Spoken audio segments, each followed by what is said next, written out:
Hi friends, कैसे हैं आप। स्वागत करता हूं अपने YouTube channel Hind study points पर। जैसा कि आपको पता है कि आज 13 सितंबर 2020 है और आज राजीव गांधी जिला स्तरीय सामान्य ज्ञान प्रतियोगिता का दूसरा सेशन स्टार्ट होने वाला है और 3 बजे से शाम को 7 बजे तक पेपर होगा। ये आपके सवाल हैं, कुछ उनको लेकर हाजिर हुआ हूँ, उनके सारे जवाब जो आप मुझसे पूछ रहे हैं और बहुत सारे सवाल आ रहे हैं। सबसे पहला सवाल, एक परीक्षा 2 दिन 13 सितंबर और 14 सितंबर क्यों।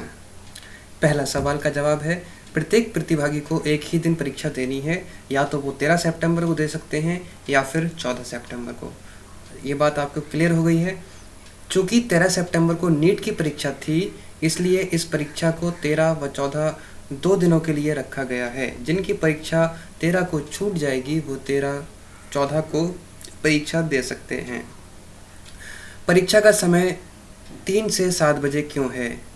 क्या पूरे 4 घंटे परीक्षा देनी होगी? जी नहीं, परीक्षा केवल आधे घंटे की है। 3 बजे से 7 बजे हमारी वेबसाइट www.yuvajosh.in पर परीक्षा की विंडो खुलेगी। आप इस बीच किसी भी समय 3 से 30 मिनट में सवालों को हल कर सकते हैं।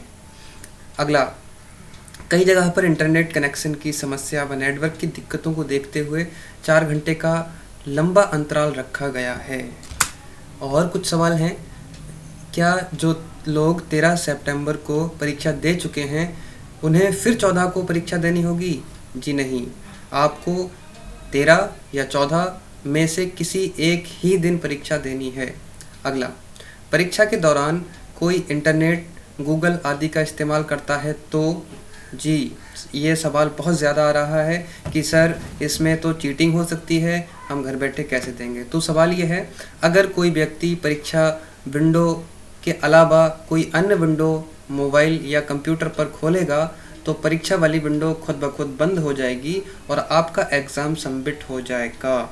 ये इसलिए ध्यान रखना है कि अगर आप किसी मोबाइल से पेपर दे रहे हैं और आपने गूगल पर सर्च करने की कोशिश की तो आपका पेपर वहीं पर सबमिट हो जाएगा और आप कोई भी क्वेश्चन दोबारा नहीं कर पाएंगे। इसलिए इस चीज़ का ख्याल रखना है कि जब आप पेपर देते हों तो कोई दूसरी विंडो को खोलने की कोशिश ना करें। कहीं क्या ऐसा ना हो कि आप जो क्वेश्चन आते हैं उनको भी आप ना कर पाएँ और आप किसी भी अपने पुरस्कार से महरूम रह जाएं। चलिए, 5वां क्वेश्चन है, परीक्षा का लिंक कहाँ मिलेगा। तो परीक्षा का लिंक हमारी वेबसाइट www.yuvajosh.in पर मौजूद रहेगा। आपने जिस प्रकार वेबसाइट पर जाकर फॉर्म भरा था, ठीक उसी वेबसाइट पर जाकर 13 और 14 सितंबर को दोपहर 3 से 7 के बीच लिंक पर परीक्षा दे सकते हैं। क्या परीक्षा का कोई सेंटर या परीक्षा कहाँ बैठकर दे सकते हैं? तो ये परीक्षा ऑनलाइन है, इसका कोई केंद्र नहीं बनाया गया है। आप जहाँ भी हैं वहाँ से भी परीक्षा दे सकते हैं, यानी घर बैठकर। बस दोपहर 3 बजे से 7 बजे के बीच मोबाइल उठाएं और परीक्षा दे डालें। धन्यवाद। उसके बाद अब हम चलते हैं कुछ इम्पोर्टेंट और महत्वपूर्ण क्वेश्चंस जो नेहरू जी के संबंध में हैं। देखिए, सबसे पहली चीज़ है, पंडित जवाहरलाल नेहरू के बारे में कुछ महत्वपूर्ण प्रश्न हैं। मैं बहुत तेज़ी के साथ चल रहा हूं ताकि आपका वीडियो ज़्यादा लंबा ना हो और पढ़ाई आप अच्छे से कर सकें। पंडित जवाहरलाल नेहरू भारत के प्रथम प्रधानमंत्री। पंडित जवाहरलाल नेहरू का जन्म 14 नवंबर 1889 को इलाहाबाद उत्तर प्रदेश में हुआ। इसने अखिल भारतीय कांग्रेस समिति के महासचिव के रूप में सेवा किया। इनके माता पिता स्वरूप और थुसूब पिता मोतीलाल नेहरू थे। नेक्स्ट पॉइंट है, इनकी बहन लक्ष्मीबाई, और ये सब कुछ खास नहीं थे इसलिए छोड़ रहे हैं। इसकी पीडीएफ लिंक डिस्क्रिप्शन में दे दी जाएगी, इसलिए आप वहाँ से ही पढ़ सकते हैं। ये कुछ खास पॉइंट हैं, इनको समझ लीजिए। जवाहरलाल नेहरू भारत लौटे 1912 में और वकालत शुरू कर दी, ठीक है। दूसरा है, 1916 में नेहरू जी का विवाह कमला नेहरू से हुआ था, ये भी ठीक है। नेहरू जी की मुलाकात 1916 के लखनऊ अधिवेशन में सर्वप्रथम महात्मा गांधी से हुई, ये भी पॉइंट क्लियर कर लेना। नेहरू जी अपने जीवन में कुल 9 बार जेल गए थे, ये भी क्लियर है। और नेहरू जी भारत के प्रथम प्रधानमंत्री 1947 में बने थे, ये भी ठीक है। जवाहरलाल नेहरू के नाम से कुछ एक बहुत खास पॉइंट है, उनको भी ध्यान रखना। अगला पॉइंट है, 1955 में सर्वोच्च सम्मान भारत रत्न से सम्मानित हुए थे ये। और अगला पॉइंट है, नेहरू जी की मृत्यु 27 मई 1964 को दिल का दौरा पड़ने के कारण हुई थी। ये कुछ खास पॉइंट हैं। और अगला पॉइंट ये है कि भारत के प्रथम प्रधानमंत्री कौन है, तो आपको पता है जवाहरलाल नेहरू हैं। और किस वजह से जवाहरलाल नेहरू को पंडित नेहरू के नाम से बुलाया जाता है, तो वो कश्मीरी पंडित समुदाय के साथ उनके मूल बचे। अगला पॉइंट है जवाहरलाल नेहरू को भारतीय बच्चे किस नाम से पुकारते हैं, तो चाचा नेहरू। अगला पॉइंट है भारत का संविधान किस वर्ष में पारित हुआ था, 1950 में। इसमें से किस भारतीय नेता का जन्म दिवस बाल दिवस के रूप में मनाया जाता है, तो आप ये भी जानते हैं, जवाहरलाल नेहरू। अगला पॉइंट है पंडित जवाहरलाल नेहरू का जन्म कब हुआ था, तो आपको मैंने अभी बताया है 14 नवंबर 1889 को ब्रिटिश भारत में इलाहाबाद में। ठीक है।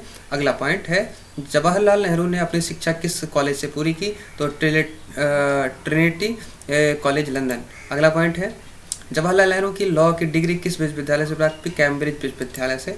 और अगला पॉइंट है जवाहरलाल नेहरू ने किसके साथ जुड़कर रॉलेट अधिनियम के खिलाफ एक अभियान शुरू किया, महात्मा गांधी के साथ। अगला पॉइंट है जवाहरलाल नेहरू ने 1920 से 1922 में किस आंदोलन में सक्रिय हिस्सा लिया, असहयोग आंदोलन।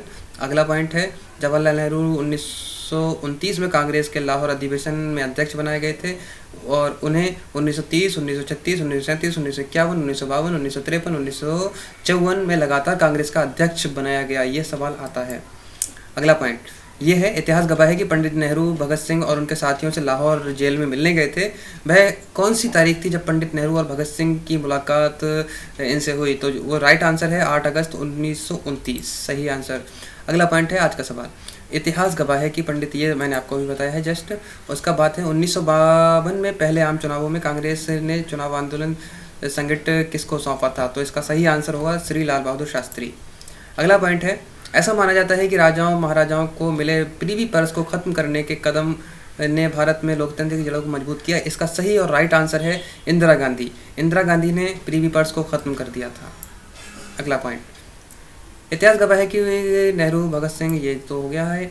अगला पॉइंट है दोस्तों, अगला पॉइंट मैं और चलता हूँ लिए आपको अपने कुछ खास प्रश्नों के साथ, वो मैं नेक्स्ट वीडियो में लेकर आने वाला हूँ बहुत जल्दी के साथ। जब तक के लिए दीजिए इजाज़त और पढ़िए, ये वीडियो देखिए, उसके बाद वाली वीडियो अपलोड हो रही है। तो प्लीज़ चैनल सब्सक्राइब करें, लाइक करें, कमेंट करें और बताएं कि आपकी तैयारी कैसे चल रही है।